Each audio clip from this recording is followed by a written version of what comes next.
그러니까 이게 우리가 왜 갑자기 구글이 우리나라에 막 찾아 딥마인드가 와서 현대차랑 친한 척하고 야 내가 너의 머리를 담당해줄게 막 이렇게 학습을 도와줄게. 그다음에 엔비디아가 와서 야 알파마요부터 시작해서 로봇 관련된 거 해주고 우리 칩도 다 주고 할 테니까 결국 같이 하자. 그렇죠. 데이터죠. 결국엔 데이터죠. 데이터가 없어서 그래요. 미국은 그런 공장에서 만드는 데이터가 없습니다. 그리고 또 하나가 이제 그 테슬라도 결국에는 그 데이터가 이 엄청난 방대한 양의 데이터를 갖고 있는 게 그걸 로봇에 적용시킬 수 있을 거란 가능성 때문에 여전히 뭐 PR이 200배 이렇게 되는 거잖아요, 그죠?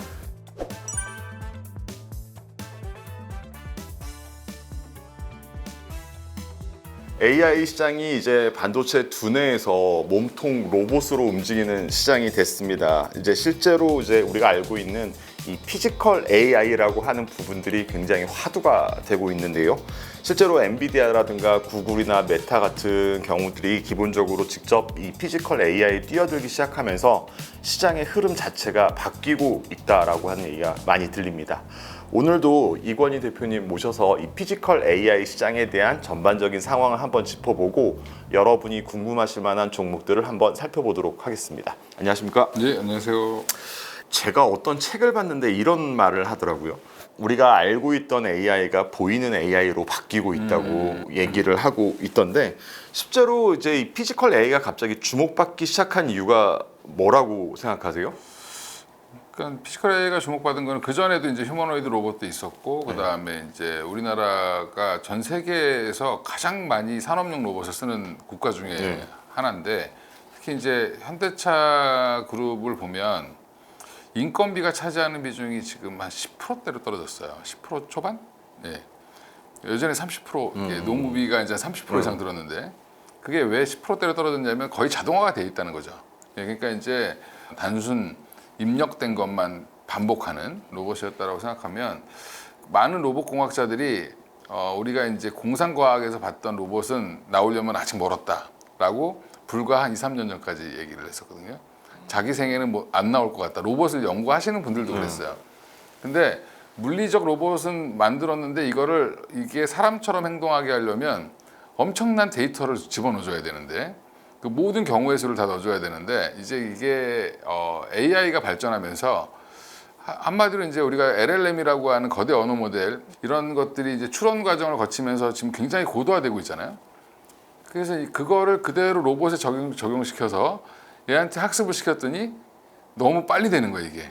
오픈 AI가 처음에 화두를 던졌던 이 모델을 가지고 결국에는 계속 반복적으로 학습을 시키다 보니까 로봇들이 점점 똑똑해지고 있는 상황인 거죠. 그래서 이거를 일일이 우리가 손을 움직일 때, 손가락을 움직일 때 어떻게 해야 돼, 어떤 압력을 써야 돼 이런 게 아니라 사람이 하는 걸 보여주면 얘가 그걸 따라하고 그러면서 반복 학습을 계속 시키는.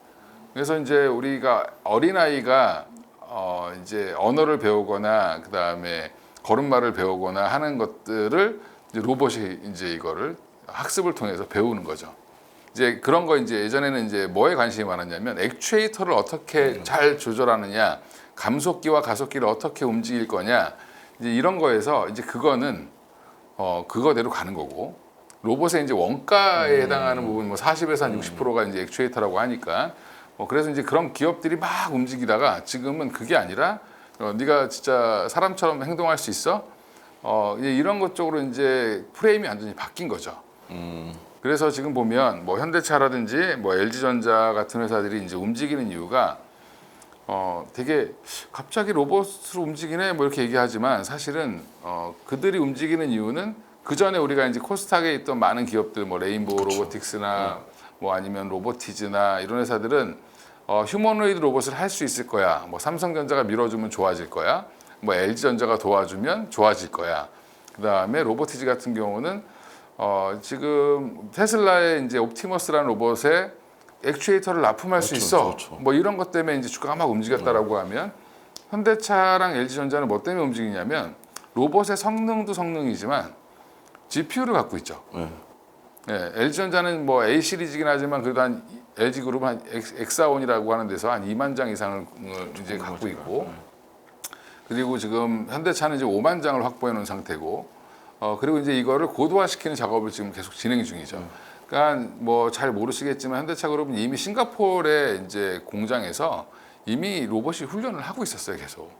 그러니까 데모 버전이죠, 이제 지금 이제 양산 버전이 나와서 이제 막 보여주고 있는데 그 전에는 이제 실험실에서 이제 어떻게 보면은 샘플이 어떻게 학습을 해야 되는지를 계속 연습했었다. 그래서 그런 과정을 거쳐가고 있는 중이어서 지금은 GPU를 갖고 있느냐 안 갖고 있느냐가 더 중요합니다. 그러니까 올해 CES 2026에서 제일 화두가 됐던 게 피지컬 AI였고, 근데 그 당시만 해도 사실 피지컬 AI가 지금 말씀해주신 것처럼 뭐 그렇게 잘 움직인다라던가 아니면 액추에이터가 뭐 있다던가 이런 부분보다는 실제적으로는 그냥 저런 게 등장하는구나 정도까지만 생각했었는데, 그러면은 대표님 말씀을 들으면 사실은 이 피지컬 AI의 흐름이 기존의 로봇 테마주 이런 개념하고는 조금 다르게 흘러가는 건가요? 조금 다르게 흘러가는 거죠. 네, 다르게 흘러가는 거고 이미 이제 그런 이제 코스닥에 많은 기업들 꿈과 희망을 갖고 있었던 기업들도 주가는 이미 많이 올라와 있고 빠지지도 않아요. 않고 있는데 작년에 이제 그 옵티머스부터 시작해서 로봇 이슈들이 있을 때마다 주가가 한 번씩 레벨업이 돼가지고 지금 그런 상황에서 올 초에 현대차가 30만 원에서 60만 원까지 이제 올라가는 모습이 좀 나왔었잖아요. 예, 그게 이제 CS 2026을 보고 사람들이 느낀 건 뭐였냐면 이제 로봇이 생각보다 현실화가 빨리 될 수 있겠구나. 그리고 이제 현대차가 무슨 얘기를 했냐면 28년부터 우리는 3만 대를 만들어서 공장에다 다 뿌릴 거야 이렇게 얘기를 했습니다. 그러면 사람을 진짜로 대체할 수 있는 로봇이 나오는 게 28년이면 얼마 안 남은 거잖아요. 그렇죠. 예. 근데 3만 대를 양산한다는 거에 모든 투자자들이 경악했죠. 왜냐하면 지금 테슬라의 옵티머스도 3만 대를 못 만들어요. 그리고 우리가 이제 흔히 옵티머스가 굉장히 옵티머스 지금 2, 뭐 3 버전 나온다고 하는데, 그다음에 LG전자도 그때 가정용 로봇을 보여줬어요. 근데 그때는 LG는 별로 주목을 못 받았었고, 워낙 이제 현대차의 그 아틀라스, 보스턴 다이내믹스 아틀라스의 그 흐름이 너무 멋졌던 거죠. 그러니까 그쪽으로 자금들이 갑자기 확 몰렸던 현상이 나왔지만 LG전자는 최근에 이제 다시 주목을 받고 있는 이유가 얘네도 알고 보니까 로봇을 열심히 잘하고 있네. 그러니까 공장용이 아니라 여기는 가정용과 그 다음에 병원용 이런 것들을 주로 이제 하겠다라고 지금 얘기를 하고 있습니다. 그래서 이제 현실화되고 돈을 좀 있으면 벌겠구나. 28년도면 얼마 안 남았는데 주식시장에서 한 2년은 언제든지 땡겨올 수 있는 거죠. 그렇죠. 예, 그러니까 2년 뒤에 꿈과 희망이 생겼다라는 거. 현대차는 그동안 재밌는 게 뭐였냐면 돈은 더 계속 잘 벌었는데 주가는 계속 제자리였어요. 그러니까 예전에 생각해 보시면 2010년대 중반 뭐 이럴 때 2015년 뭐 15년 예. 요럴 때 보면 PR을 그래도 한 8배 이렇게 받았던 현대차가 최근에는 4배, 5배를 받았어요. 그러니까 돈은 더 많이 버는데 밸류를 깎아 먹어 가지고 주가가 제자리였던 거예요. 거의 한 20년 가까이 제자리 걸음만 한 거예요. 근데 이제 갑자기 돈은 원래 잘 벌고 있는 회사죠. 거기에 이제 로봇에 대한 성장성을 붙이니까 갑자기 막 주가가 폭발적으로 움직이는데, 제가 그냥 흔히 하는 말 중에 전 세계에서 제일 싼 로봇주가 현대차다. 제일 싸죠. 네, 제일 쌉니다. 그래서 지금도 그 말은 변함이 없고 지금 60만 원까지 올라왔지만 2배 가까이 올라와 있지만 지금도 여전히 제일 쌉니다. 예, 그래서 많은 로봇을 만드는 뭐 유니트리, 중국의 유니트리라든지 그 다음에 뭐 미국의 피규어라든지 그 다음에 지금 뭐 피규어가 요즘에 막 공장에서 단순 작업하는 거 계속 보여주고 하잖아요. 그 왜 그럴까? 그냥 결국엔 투자를 잘 받으려고 하는 건데, 옵티머스도 지금 공장 이제 짓는다고, 옵티머스 대량 생산하는 공장 짓는다고 턱닦기 하고 있어요. 예. 근데 왜 현대차를 사람들이 현대차 그룹이랑 LG전자를 주목하냐라고 하면, 여기는 이미 LG전자는 가전제품으로는 전 세계 1등이에요. 그렇죠.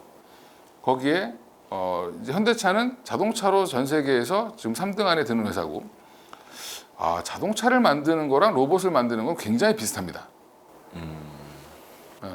대량 생산을 해본 그런 경험이 있냐 없냐가 굉장히 중요한데, 테슬라는 지금 3만 대를 못 만들어요.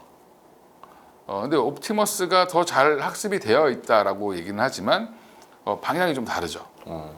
옵티머스는 다 하고 싶어 하는 거고, 가정용도 하고 싶고 산업용도 쓰고 싶고, 예, 그러다 보니까 스펙을 이것저것 다 맞추다 보니까 짬뽕이 돼서 얘가 뭐 물건도 한 20kg밖에 못 들고 성능도 약간 좀 떨어져요. 근데 디테일은 더 좋을 수 있죠. 근데 이제 그래도 테슬라를 쳐주는 이유는 데이터죠. 엄청난 물리 데이터를 갖고 있는데 그렇죠.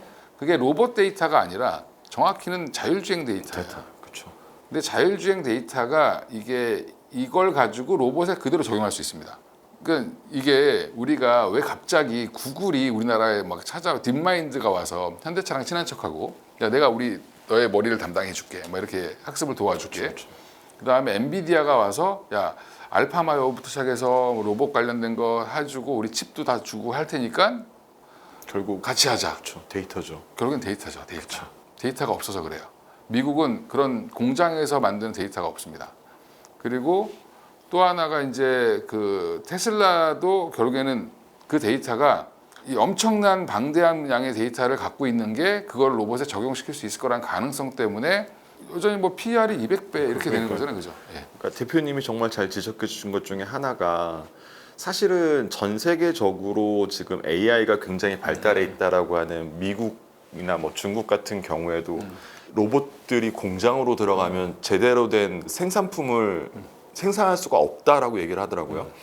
그래서 지금 현대차나 LG 같은 경우가 그 데이터를 갖고 있어서 실제적으로 굉장히 많이 맞습니다. 전 세계 기업들이 우리나라를 좀 주목하고 있다는 이유가 바로 그런 거라고 말씀을 하시는데 글로벌 기업들 자체가 뭐 아까 말씀하셨지만 자율주행 같은 부분들은 실제적으로 뭐 테슬라가 지금까지 굉장히 많이 쌓아온 부분도 있고 사실 중국에서 시험하면서 굉장히 많이 쌓아온 부분도 있는데 중국도 뭐 샤오펑 같은 애들이 네, 잘하고 그렇죠. 있죠. 근데 우리나라 그러니까 말 그대로 진짜 그 제조업 생산 현장 그쪽의 데이터에 기본적으로 이제 중점이 된다라고 생각하면 그 세계적인 기업들이 우리나라 쪽에 더 집중할 수 있다라고 보시는 건가요? 아니면 전반적으로 이렇게 글로벌 기업들하고 우리나라 로봇 시장하고의 어떤 좀 흐름이랄까? 아니면 좀 그러니까- 격차랄까? 이런 걸 좀 설명해 주시면 좋겠을 것 같아요. 그러니까 깡통 로봇을 만드는 거는 예. 중국이 더 잘 만들 수 있겠죠. 예. 그리고 제조 역량도 중국이 더 많으니까 중국이 더 데이터도 많을 수 있고 근데 중국은 뭐가 없냐면 GPU가 되게 많이 부족해요. 한 3만 장 정도 가지고 지금 샤오펑 같은 애들이 열심히 하고 있는 거거든요. 자율주행도 하고 뭐 유니트리 같은 회사들이 이제 로봇도 만들어서 거기다 이제 자체적으로 하고 있고 근데 지금 테슬라가 한 블랙의 기준으로 한 사람 한 13만 장 정도를 갖고 있어요.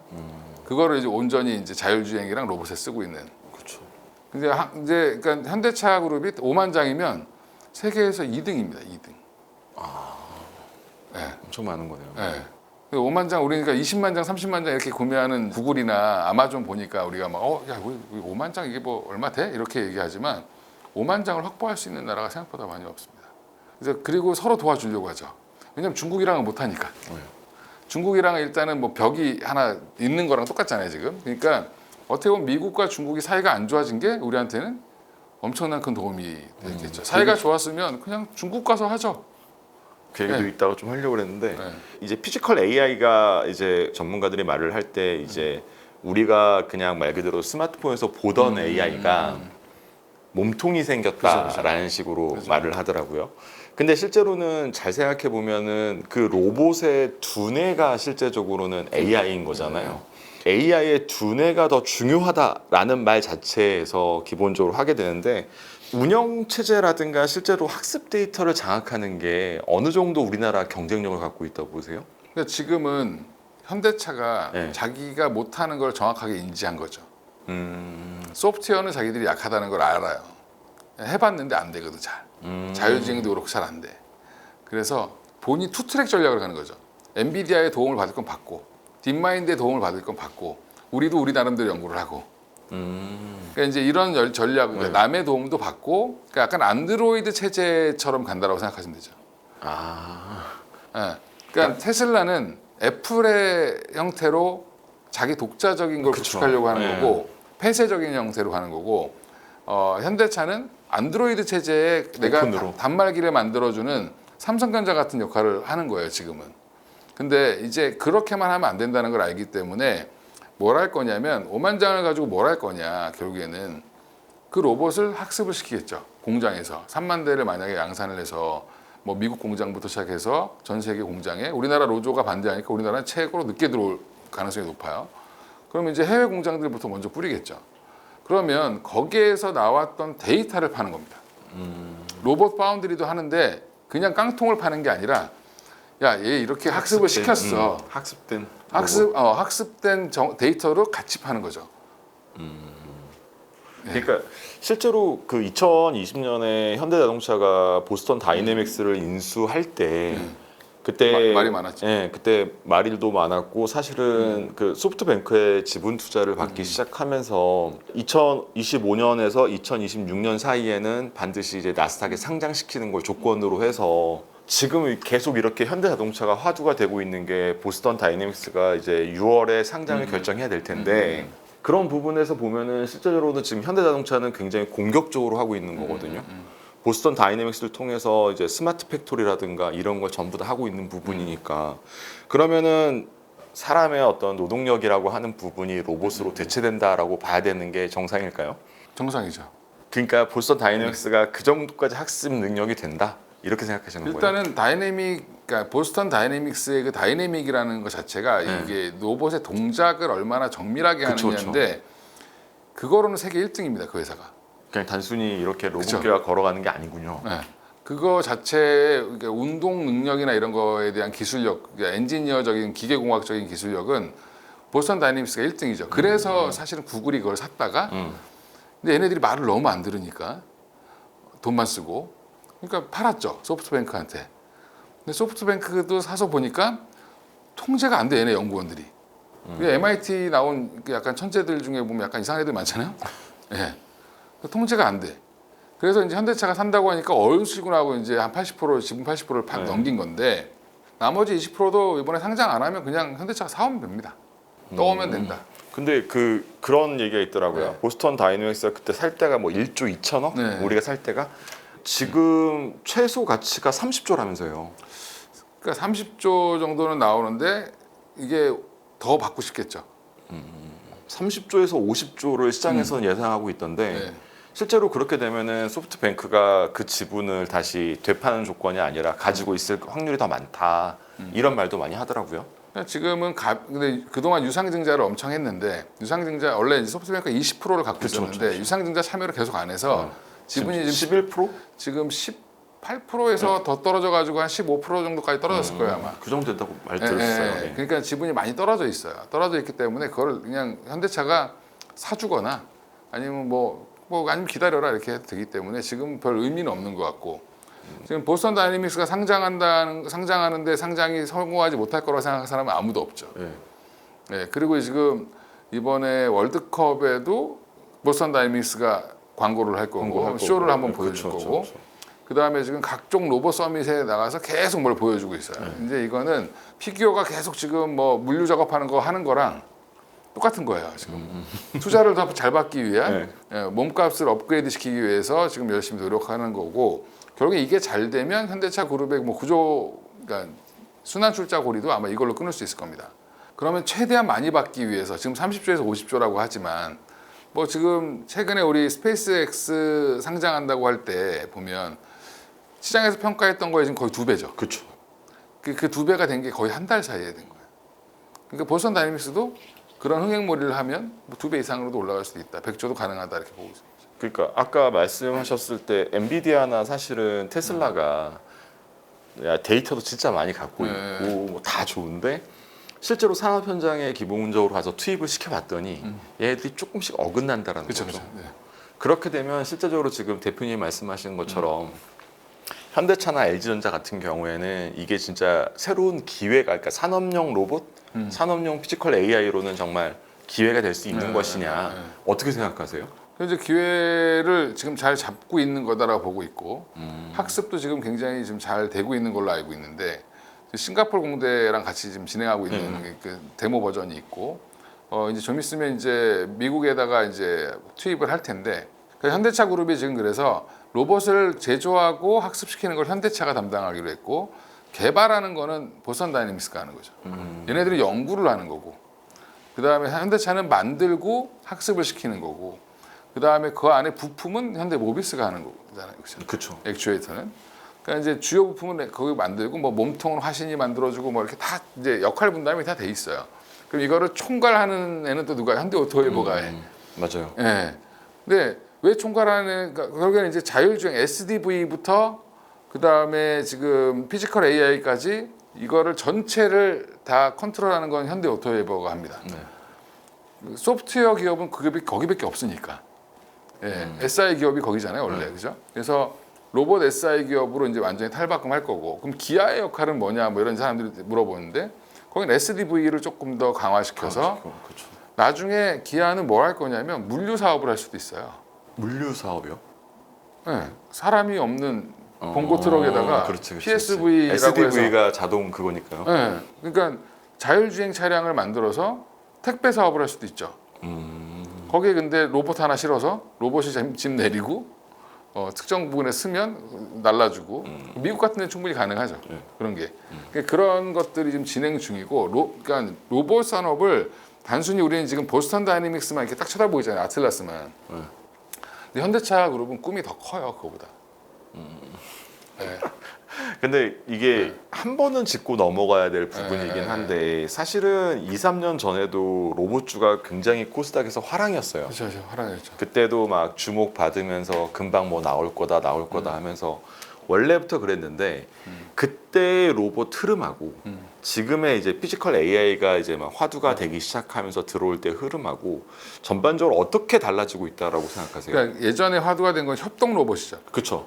협동 로봇이라는 거는 단순하게 학습한 걸 가지고 이제 사람과 같이 일을 할 수 있다. 그리고 보면은 대부분 이제 휴머노이드라기보다는 고정형, 팔 같은 것만 이렇게 그렇죠, 움직이는.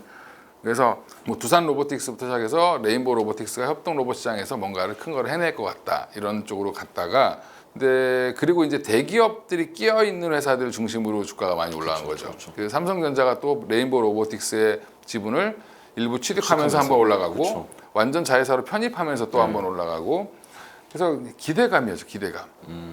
근데 거기에 이제 갑자기 AI가 빵 들어오면서 그럼 그 협동 로봇 같은 건 별로 보니까 잘 될 줄 알았는데 안 팔려 우리나라 게. 왜냐면 중국이 너무 잘해. 제가 이제 베트남 이런 데 이제 출장 가서 뭐 이렇게 공장 시찰도 가보면 공장 보여주잖아요. 그럼 가서 보면 협동 로봇 우리나라 기업인데 다 중국 거 씁니다. 그리고 우리가 액추에이터 되게 잘 만든다고 막 얘기하는데 액추에이터 제일 잘 만드는 건 일본이에요. 근데 이제 위치가 되게 애매해졌어요. 우리나라가 협동 로봇은. 더 이상 협동 로봇으로는 잘 안 돼. 그래서 주가가 한번 다 눌렸죠. 실적이 나올 거라 그랬는데 안 나왔습니다. 맞아요. 두산 로보틱스도 안 나왔어요. 예. 그게 왜 안 나왔냐면 결국엔 중국에 치고 올라와서 그런 거예요. 하다못해 베트남이나 동남아 쪽에 가 있는 우리나라 기업들조차도 우리나라 걸 안 쓰는데 누가 우리나라 걸 갖다 쓰겠어 지금. 그러니까 협동 로봇은 죽었다. 근데 이거를 살리려고 한 게 결국에는 휴머노이드 로봇 때문에 살아난 거죠. 그렇죠. 예. 근데 거기에 핵심은 이런 기계가 아니라 데이터였던 것이 결국에는.